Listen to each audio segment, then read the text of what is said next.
Apa jadinya kalau seseorang tidak pernah didengarkan keluh kesahnya, curahan isi hatinya? Tidak ada tempat atau ruang untuk dia menyalurkan apa yang ada di dalam perasaannya, di dalam jiwa dan hatinya.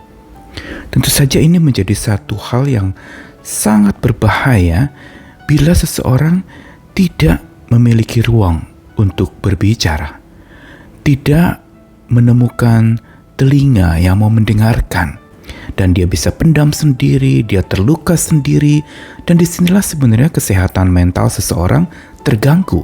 Karena memang kesehatan mental berkaitan erat dengan bagaimana seseorang itu didengarkan. Bila ada ruang bicara, dia bisa ungkapkan keluh kesahnya atau kesepiannya. Erat sekali kaitannya sebenarnya dengan apa yang Tuhan lakukan ketika mau memulihkan. Mungkin orang mengatakan bahwa kalau Tuhan memulihkan, itu cukup dengan kata-katanya. Tuhan memulihkan itu dengan tangannya disentuhkan kepada orang yang sakit. Namun kalau kita telusuri bagaimana Tuhan menyembuhkan, memulihkan umat ciptaannya, sesungguhnya dia tidak serta-merta hanya berkata-kata. Karena semua dan cara Tuhan memulihkan adalah justru dengan pertama-tama mendengarkan. Tuhan punya telinga yang mau mendengar dengan empati, kasih, dan kepekaan.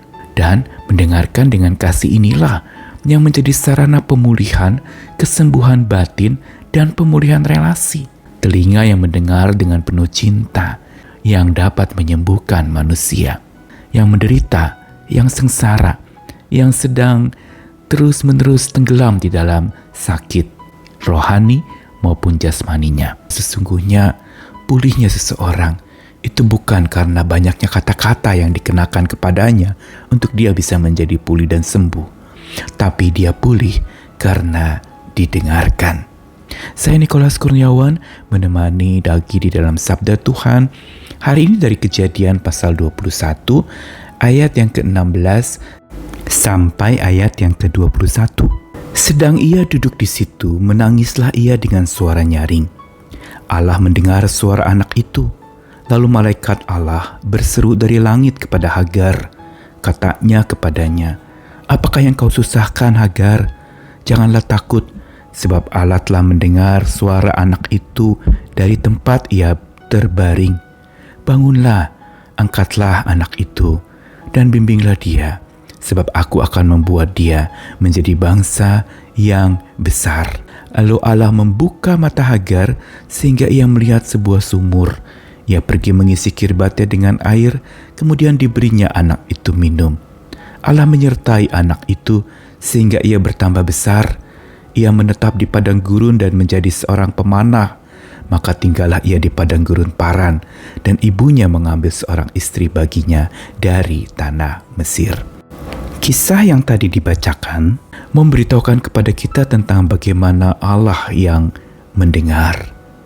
Dan Allah yang mendengar dengan penuh cinta itulah yang memulihkan seorang anak yang hampir saja dibuang oleh ibunya ketika kehabisan air. Dan inilah yang terjadi dalam kisah Hagar dengan Ismail. Saat itu Hagar pergi mengembara di padang gurun. Air yang dikirbatnya itu habis, dan dia mau membuang anaknya ke semak-semak. Dia duduk agak jauh, dan dia mengatakan, "Tidak tahan aku melihat anak itu mati."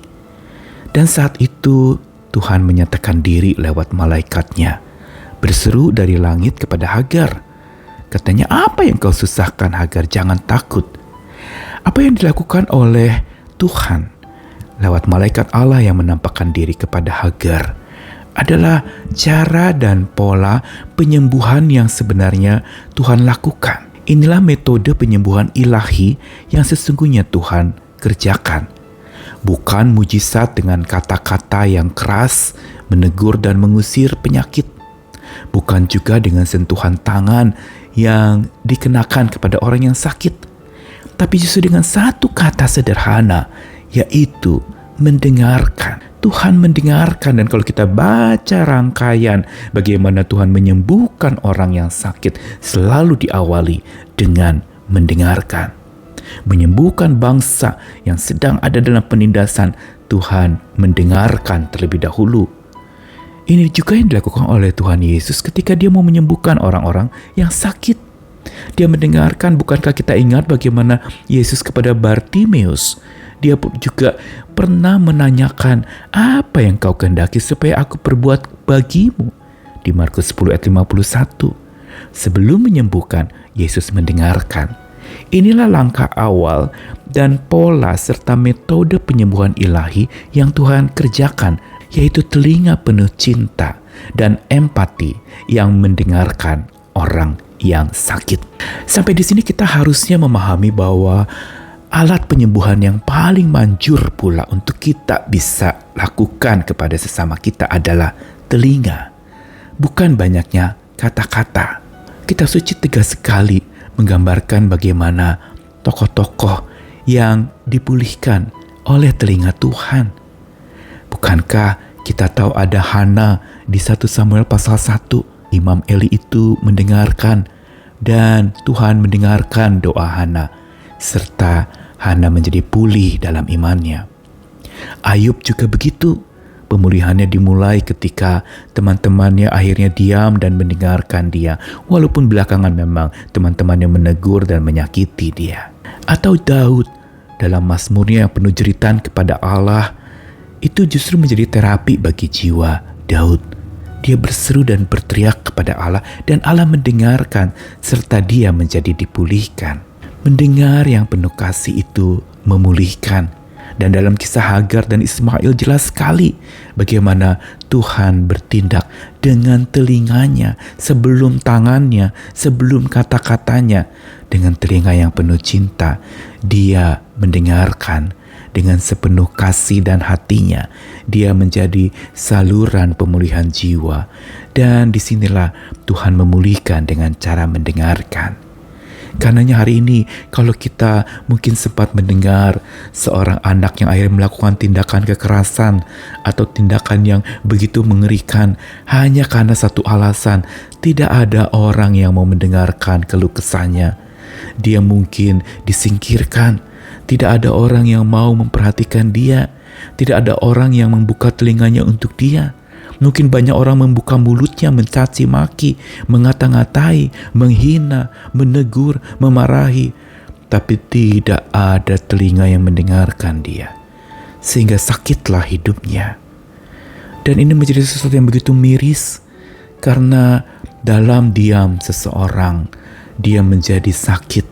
Karena tidak ada yang mendengarkan. Dia mau bicara, dia juga takut. Ketika dia bicara, tidak tahu kepada siapa dia bicara. Apa yang sabda Tuhan ajarkan hari ini lewat kisah Allah yang menyembuhkan Ismail, menyembuhkan Hagar. Ini dengan cara telinga yang tajam mendengar dengan penuh kasih. Sabda Tuhan hari ini mau ingatkan kepada kita bahwa yang memulihkan bukan mulut yang terenganga dengan banyaknya kata-kata, tapi justru dengan membuka telinga yang penuh cinta.